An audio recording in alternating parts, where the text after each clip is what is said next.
కుదిరితే పరిగెత్తు, లేకపోతే నడు, అది చేత కాకపోతే పాకుతుపో, అంతేగాని పడ్డ చోట అలా కదలకుండా ఉండిపోకు. ఉద్యోగం రాలేదని, వ్యాపారం దెబ్బతిందని, స్నేహితుడు ఒకడు మోసం చేశాడని, ప్రేమించిన వాళ్ళు వదిలి వెళ్ళారని అలా బాధపడుతూ ఉంటే ఎలా?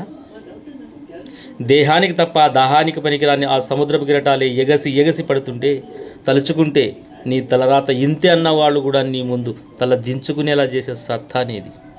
అలాంటిది ఈ చిన్నిపాటి కష్టానికి తల వంచుకుంటే ఎలా? సృష్టిలో చలనమున్నది ఏది ఆగడానికి వీల్లేదు.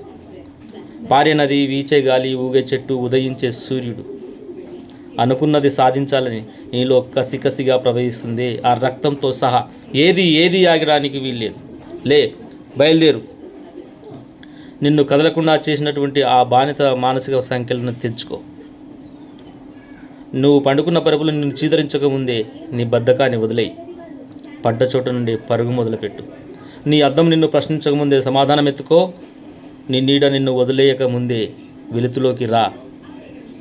మళ్ళీ చెప్తున్నా, కన్నీరు కారిస్తే కాదు, చెమట చుక్క చిందిస్తేనే చరిత్ర సృష్టిస్తావని తెలుసుకో. ఇది చదివితే పదాలే, వింటే డైలాగులే, ఆచరిస్తే అస్త్రాలు.